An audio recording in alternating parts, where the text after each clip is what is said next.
경제현장 오늘 증시 분석으로 이어갑니다. 오늘은 답답한 시장 흐름 속에 그래도 주목해 볼 만한 종목들 찾아보는 시간 마련했습니다. 이 대형주들이 지지부진한 가운데 중소형 종목군에서 빛을 내고 있는 기업들이 있는데요. 예를 들면 국제유가 상승 악재가 오히려 호재가 되고 있는 기업들, 또 최근 우주항공 산업에 대한 관심이 높아지면서 이 상승 모멘텀을 잡은 기업들을 하이투자증권 이상헌 기업분석부장과 함께 짚어보겠습니다. 부장님 어서 오십시오. 예, 안녕하십니까. 네. 예.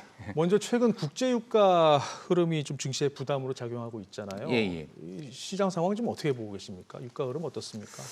지금 유가 흐름 같은 경우 다 아시겠지만은 그 작년도에 우크라이나 사태 이후에 유가가 상승에 촉매대 역할을 하면서 네. 많이 올랐습니다. 그런데 다행스럽게도 올해 2분기 들어서 유가가 좀 하향 추세로 접어들었었는데 네. 다시 3분기 들면서 유가가 지금 상승하면서 90불까지 네, 좀 네. 올라온 상태인데 그거에 또 촉매대 역할을 한 게 뭐냐면은 그 사우디아라비아에서 원래 감산을 9월 달에 끝마치기로 했었는데 12월까지 연장하면서 그렇죠. 공급 사이드의 이제 감축 효과. 네. 그렇기 때문에 유가가 지금 90불 네. 위로 움직이고 있습니다. JP모건이 최근 국제유가가 배럴당 150달러까지 올라갈 수 있을 것이다라고 전망을 했어요. 이거 어떻게 생각하세요? 이게 현실성 있는 얘기입니까? 그 가장 예측하기 어려운 게 원자재. 그 중에서도 국제 유가가 예측하기가 어렵습니다. 네.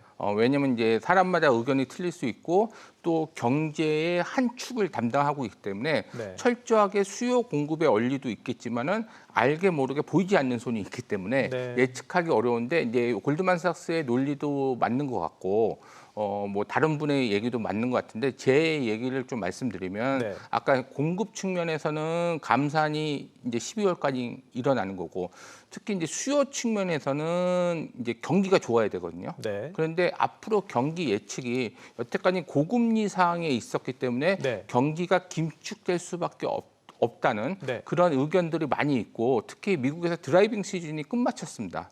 결국에는. 그래서 네. 수요 측에서 받쳐주지 않기 때문에 네.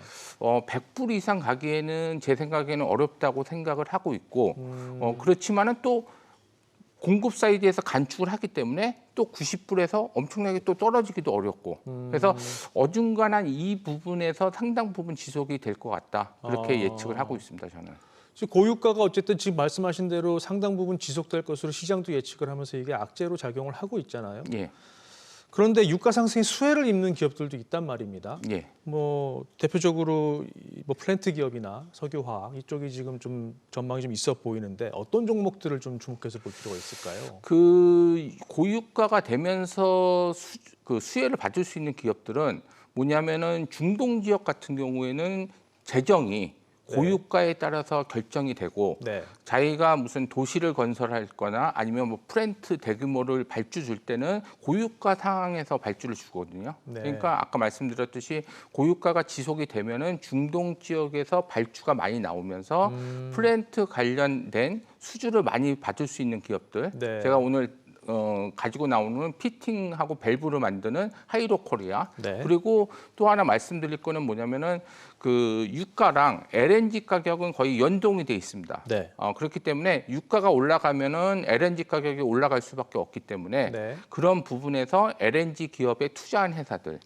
그래서 제가 갖고 온 회사는 현대코퍼레이션입니다. 하나씩 짚어보죠. 예. 하이로 코리아를 지금 말씀해 주셨는데 어떻습니까? 이게 어떤 기업입니까? 그 개장용 피팅 밸브를 만드는 업체인데 네. 보통 이제 피팅 같은 경우에는 관과 간을 이어주는 역할을 하는데 네. 중요한 거는 방향성을 틀거나 아니면 양을 조절하는 역할을 하거든요. 그리고 밸브는 아시겠지만은 뭐 기체 및 유체에 제어하는 역할을 네. 하는데 대규모 플랜트에서는 반드시 이런 그 피팅과 밸브가 필요합니다.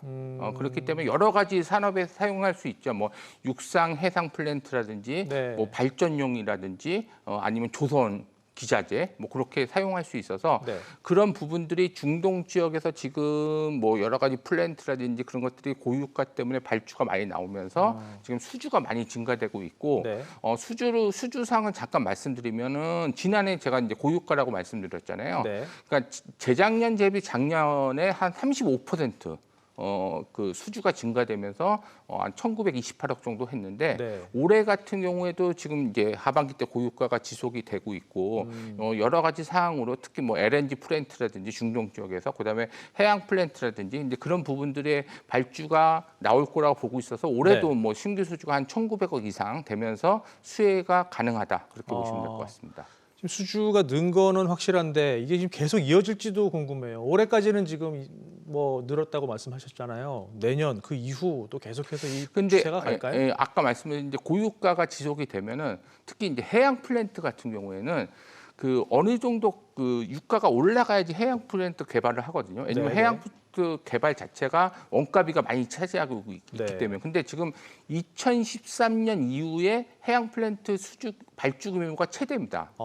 그렇기 때문에 이런 것들은 지속 가능성이 있고 아까 말씀드렸듯이 유가가 급락할 가능성이 없기 때문에 네. 고유가가 지속되면은 이런 해양 플랜트 발주라든지 이런 부분들이 많아지면서 네. 하이로코리아의 수주 규모도 네. 내년도에 좀 내년도도 올해 같이 또 그 수준으로 유지가 가능하다 그렇게 보시면 될 것 같습니다.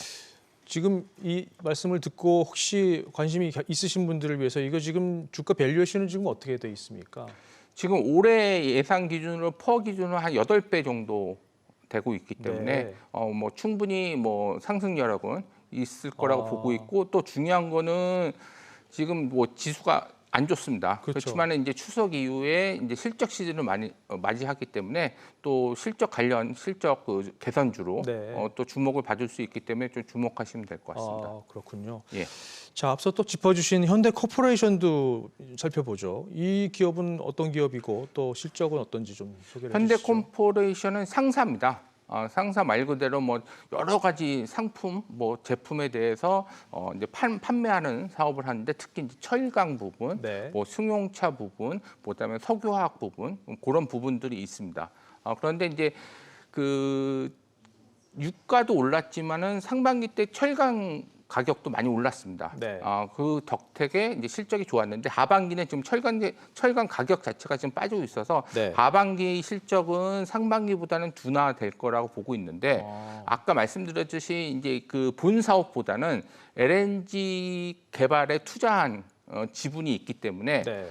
그거는 지분법이라든지 배당금 수익, 영업의 수익으로 들어오는데 아까 말씀드렸듯이 고유가가 되면은 3, 4개월 후행으로 LNG 가격이 오르는 네. 현상이 있기 때문에 네. 그 개발한 투자 회사들이 이익이 많이 벌면은 배당도 많이 주고 그다음에 지분법으로 이익이 많이 들어오기 때문에 네. 얘네가 이제 LNG 오만, 카타르 LNG에 지분 투자가 돼 있어서 상반기에도 이익이 좋았지만은 이제 하반기에도 영업외 쪽으로 이익이 많이 들어올 것 같다 네. 그렇게 보시면 될 것 같습니다. 지켜볼 만한 기업들이군요. 예.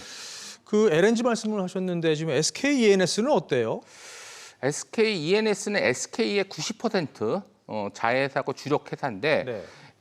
SK E&S의 가장 큰 특징은 뭐냐면 그 LNG의 밸류 체인이 수직 계열화됐다는 거죠.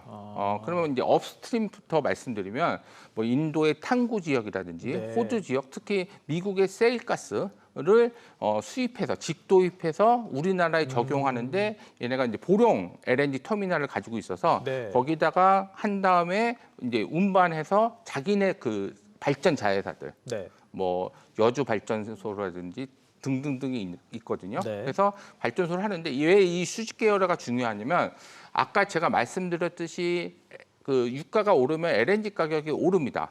네. 그런데 LNG 가격이 오르는 현상이 또 발전소한테 어떻게 적용되냐면 S&P라고 해서 전력 가격이 있습니다. 네. 근데 LNG 발전소는 천두 발전이라고 해서 맨 끝에 그러니까 뭐 기조 발전에서 원자력, 석탄 그런 것들이 다 채우고 나서 또 수요가 필요할 때는 LNG 발전소를 하니까 가격이 맨 끝에 형성이 되는 거죠. 그러면 LNG 가격이 오를수록 S&P 가격은 오르는 오르겠네요. 현상이. 그러니까 전기 판매 가격이 발전소 입장에서는 오르는 게 좋은 거거든요. 걔네들 네, 입장에서는. 그래서 오르게 되는데 여기서 수직 계열화의 가장 큰 특징이 뭐냐면은 싼 LNG를 도입해서 발전소를 돌리게 되면 당연히 영업이익률이 높아지는. 근데 대부분은 한국가스공사에서 들어오거든요. 네. 우리나라의 95% 정도는 가스공사에 들어오는데 지금 SK E&S는 자기가 이제 직도입해서 도입하기 네. 때문에 이런 밸류 체인에서는 이익이 많이 증가되는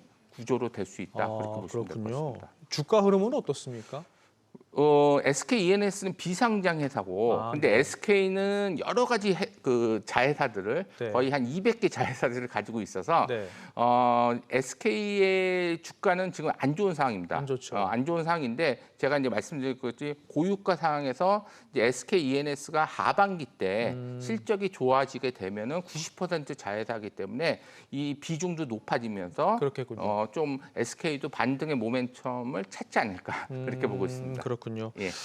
자, 최근 관심이 쏠리고 있는 우주항공 산업도 좀 들여다보죠. 네. 이 정부가 지금 투자를 막대하게 지금 예고를 해 놓은 상황이잖아요. 그러면서 이제 관련주들이 좀 들썩들썩하고 있는 상황인데 이 흐름 어떻게 보고 계십니까? 그 정부에서 그 작년 12월 달에 제4차 우주진흥 개발 계획이라고 그걸 발표를 했는데 그렇죠. 거기서 이제 하두가 뭐냐면은 그 2021년 기준에 글로벌 우주 산업 규모가 3,800억 달러입니다. 네. 근데 우리나라는 2021년 기준에 시장 규모가 3조 2천억 달러. 거의 1% 수준도 못 미치죠. 그러네요. 그래서 정부에서는 2045년까지 우리가 MS 시장 점유율을 10% 이상으로 높이자고 발표를 하면서 네. 그거를 그 캐치프라이즈로 하면서 네.